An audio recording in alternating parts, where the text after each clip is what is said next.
हमारे गुरु दादा भगवान, गीता भगवान, अम्मा जी को करोड़ों करोड़ों दंडवत प्रणाम है, करोड़ों करोड़ों नमन है। अब हम एक आपको दृष्टांत सुनाते हैं। आपने सुना मधु कैटब दो मारे, सुना अभी आरती में, शुंभ निशुंभ धारे, मधु कैटब दो मारे, महिषासुर गाती। तो अब ये मधु कैटब कौन है? तो बताया कि एक बार भगवान जो हैं, भगवान विष्णु अपनी शरशैया पे शयन कर रहे थे, तो उनके कान के मैल से दो राक्षस प्रकट हुए, एक मधु और एक कैटब। मधु माने स्वीट और कैटब माने कड़वा। अभी मधु कैटब कौन है? ये है राग और द्वेष। अब इस पहले तो हम दृष्टांत सुन लेते हैं, फिर इसका एक्सप्लेनेशन सुनेंगे। तो जब ये मधु कैटब प्रकट हुए तो भगवान तो सो रहे थे, शयन में थे, तो इन्होंने देवी मैया की उपासना करी। देवी मैया प्रसन्न हो गई। अब देवी मैया कोई भी लगा सकते हैं, तो उन्होंने कहा वर मांगो। तो उन्होंने कहा कि हमें इच्छा मृत्यु का वरदान चाहिए, कि जब हम चाहें तब हम मरें। कहा ठीक है, तथास्तु। अब इन्हें इच्छा मृत्यु का वरदान मिल गया, अब ये शक्तिशाली हो गए। अब हमारे लिए तपस्या क्या है? नाम जप, सत्संग, मन इंद्रियों पे कंट्रोल, ये हमारे लिए तप है। तो जितना हमारा मन इंद्रियों पे कंट्रोल होगा, नाम जप होगा, सत्संग में लगेंगे, तो उतना हमारे अंदर शक्ति जागृत होती जाएगी और हमारे चारों तरफ एक शांति का वातावरण होगा, प्रेम और शांति का वातावरण होगा। तो उन्होंने इच्छा मृत्यु का वरदान मांग लिया। अब ये ब्रह्मा जी को तंग करने लगे। ये कौन है? सृष्टि करता है। तो जब उन्हें तंग करने लगे तो ब्रह्मा जी परेशान हुए कि मुझे तंग कर रहे हैं ये लोग। तो जब हमारे अंदर राग और द्वेष आ जाते हैं तो हमारी जो क्रिएटिविटी है, हमारी जो सोचने समझने की शक्ति है, हमारे अंदर जो कार्य करने की क्षमता है, हम जो कुछ बहुत भगवान का भजन कर सकते हैं, जीवन में आगे बढ़ सकते हैं, वो सब खत्म हो जाती है जो हमारे अंदर राग द्वेष आ जाते हैं। किसी के प्रति भी हो सकते हैं। पूरा संसार राग द्वेषात्मक है। तो वो तो सृष्टि करता है, तो वो परेशान होने लगे। तो उन्होंने देवी जी से कहा। अब देवी जी लगा सकते हैं योग माया से कहा। तो योग माया से कहा कि भाई भगवान को जगाओ, ये हमें बहुत तंग कर रहे हैं। देवी मैया ने जगाया भगवान को। तो भगवान ने कहा क्या बात है ब्रह्मा जी, आप इतने परेशान क्यों लग रहे हैं, आप इतने चिंतित क्यों लग रहे हैं? तो उन्होंने कहा ये मधु कैटब जो है ये मुझे बहुत तंग कर रहे हैं। तो भगवान ने कहा कोई बात नहीं।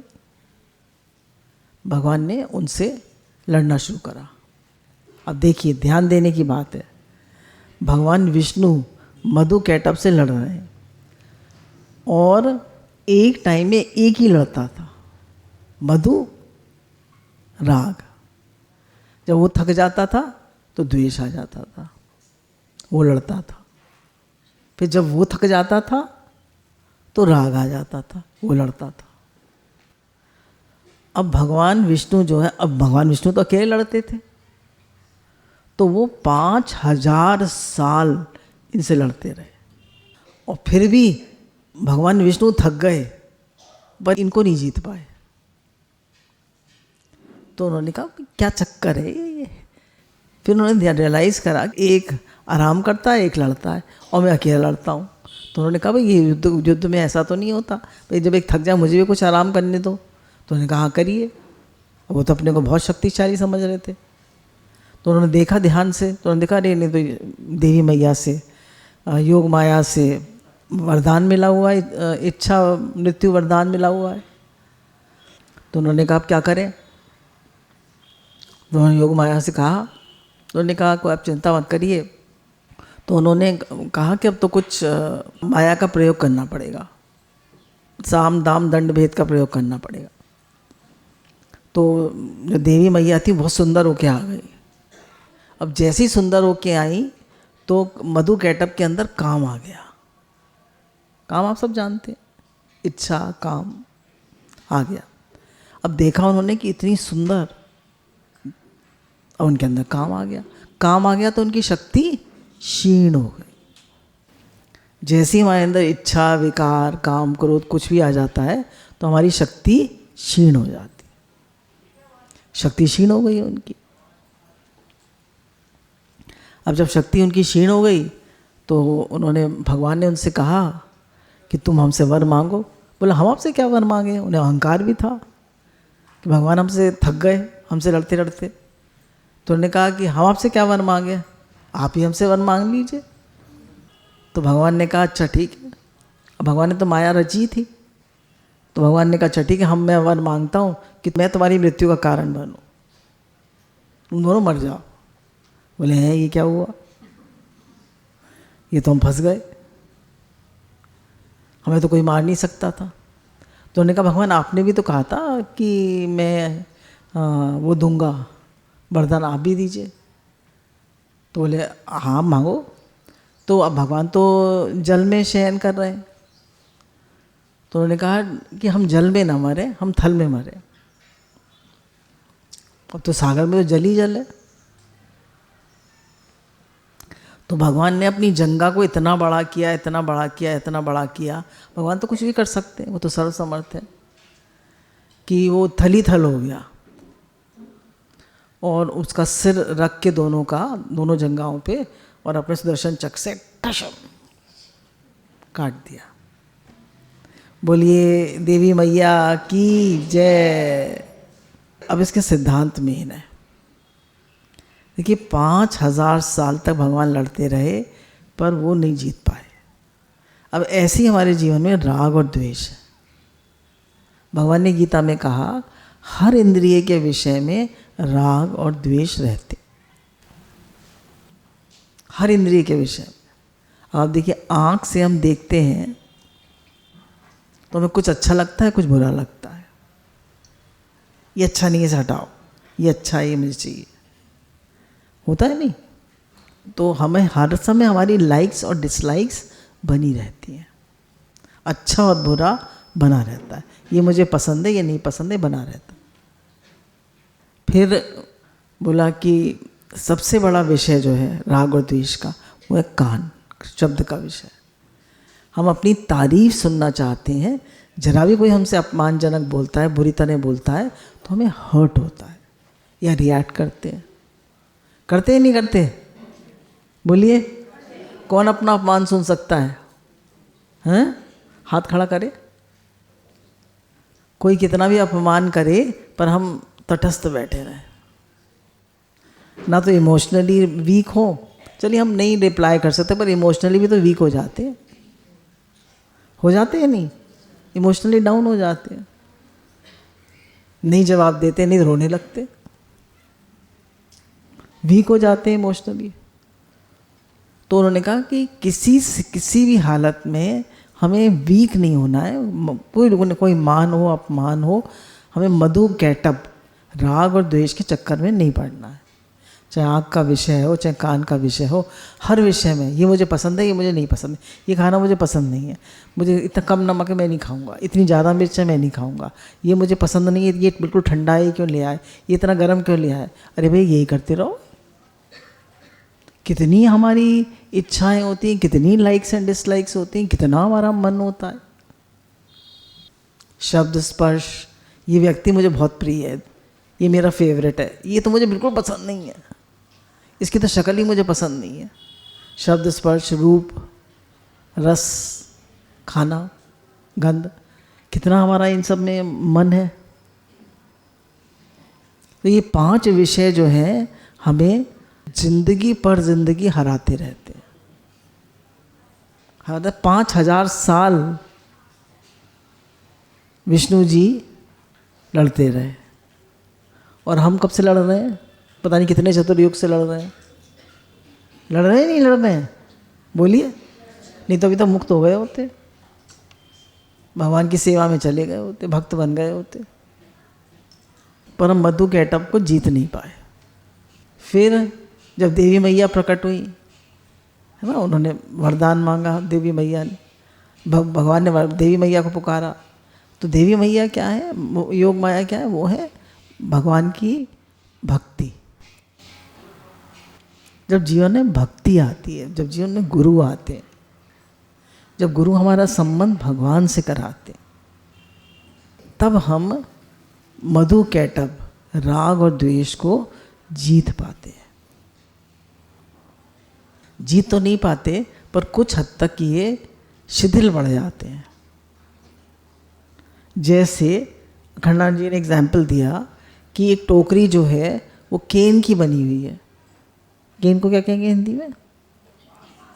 बांस की बनी हुई है। तो आप वो बांसी बांस तो रह जाएगा उसमें, और है क्या? तो ऐसे ही ये संसार है क्या? राग और द्वेष, और कुछ नहीं है ये संसार।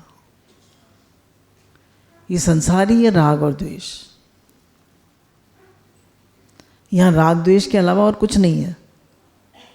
तो अगर भगवान ने कहा ये द्वंद्व मोह है, 7वें अध्याय भगवान ने कहा राग और द्वेष जो है ये द्वंद्व मोह है, आदमी इसमें फंसा ही रहता है।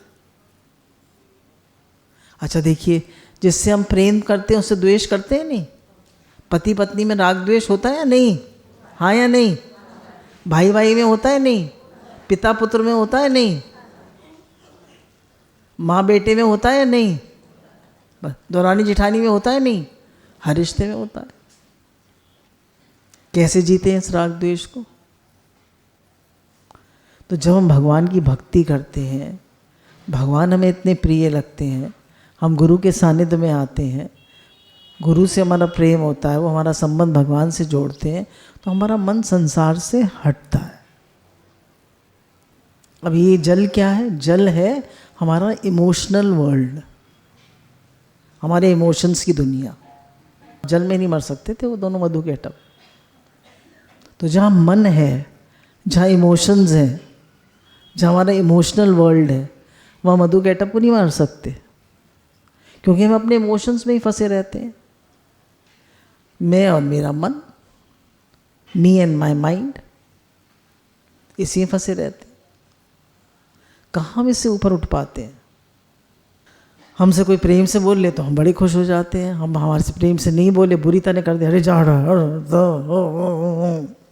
कितने हम एकदम वो हो जाते हैं, या तो डिप्रेस हो जाएंगे या रिएक्ट करेंगे। पर अगर हमारा मन भगवान में है और हम भगवान इतने प्रिय हैं, तो हम अपना मन फौरन हटा के भगवान में लगा लें, क्योंकि हमें पता है ये संसार माया मात्र है, यहाँ कोई सुखी नहीं हो सकता। इस संसार में कोई सुखी नहीं हो सकता, और ना कोई सुखी हुआ है। अगर सुखी होगा तो भगवान में ही होगा, इस संसार में कोई सुखी हो नहीं सकता, है ही नहीं संसार में सुख। तो ये मधु और कैटभ के चक्कर में हम पड़े रहते हैं। अप्रिय शब्द और अपमान, अप्रिय और अप्रिय, राग और द्वेष। कितना हमारे मन में राग और द्वेष होता है? होता है या नहीं होता है?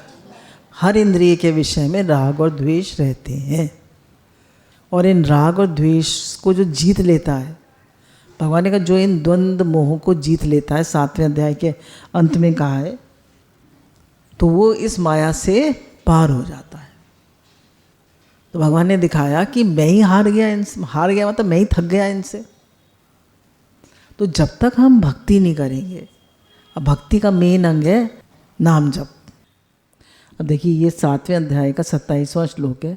हे भरतवंशी अर्जुन, संसार में इच्छा और द्वेष से उत्पन्न सुख आदि द्वंद्व रूप मोह से संपूर्ण प्राणी अत्यंत अज्ञता को प्राप्त हो रहे हैं, परंतु निष्काम भाव से श्रेष्ठ कर्मों का आचरण करने वाले जिन पुरुषों के पाप नष्ट हो गए हैं, जो राग द्वेष जनित द्वंद्व रूप मोह से मुक्त दृढ़ निश्चय भक्त मुझको सब प्रकार से बचते हैं, जो मेरी शरण होके जरा मरण से छूटने के लिए सब के लिए यत्न करते हैं, वे पुरुष उस ब्रह्म को, संपूर्ण अध्यात्म को, संपूर्ण कर्म को जानते हैं।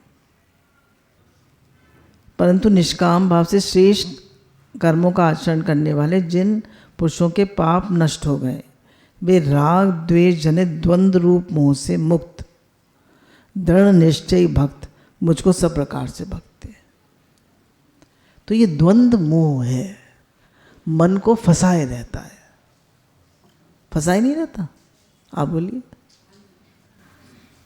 अच्छा खासा भक्ति कर रहे थे, मन ठीक था, अब कुछ बात ऐसी हो गई, कुछ कारण ऐसा हो गया, ऐसे ही समझिए। आप एक आपकी फ्रेंड 10 सूट खरीद लाई, कह रही थी, मैंने सोचा तुम भी ले लो 1-2, और आपको खरीदने नहीं थे, बहुत पीछे पड़ गई, ले लो ले लो ले लो, और आपने भी 1-2 ले लिए, आपको चाहिए भी नहीं थे। क्या है ये? तो भगवान ने कहा इच्छा और द्वेष। तो ये भगवान ने गीता में भी कई जगह कहा है कि राग और द्वेष, ये इन दो को ही जीतना है, यही संसार के मेन कारण है। प्रियता और अप्रियता, लाइक्स एंड डिसलाइक्स, अच्छा और बुरा, प्रिय और अप्रिय। अगर हम इनको छोड़ देते हैं, इनसे ऊपर कैसे उठे? उन्होंने देवी मैया को पुकारा ना, शक्ति को पुकारा, शक्ति का आह्वान किया। अब शक्ति क्या है? हमारी भक्ति। तो जब हम भगवान की भक्ति करते हैं गुरु की शरण में, गुरु हमें बताते हैं मैं भगवान का हूँ, भगवान मेरे हैं, तो गुरु के सानिध्य में हम भक्ति करते हैं, भगवान से प्रेम करते हैं, गुरु की शरण में रहते हैं, तो हम इन द्वंद्व मोह से ऊपर उठ जाते हैं। तो हम मधु कैटअप को, अब ये कभी ख़त्म नहीं होते, ये शिथिल हो जाते हैं। जैसे एक बांस की टोकरी है, उसको जला दीजिए तो फिर भी दिखेगी, रस्सी को जला दीजिए फिर भी दिखेगी, पर बांध नहीं पाएगी। ऐसी राग द्वेष की टोकरी जल जाएगी तो किसी कुछ उसमें रख नहीं सकते। तो कुछ समझ में आया नहीं? क्या समझ में आया? कि राग द्वेष जो है मधु कैटअप, तो ये देवी जी ने मारे, मतलब भक्ति से ही ये मर सकते, शक्ति से ही। शक्ति क्या है? भक्ति, भक्ति ही शक्ति। गुरु भगवान के अनंत अनंत शुक्राना।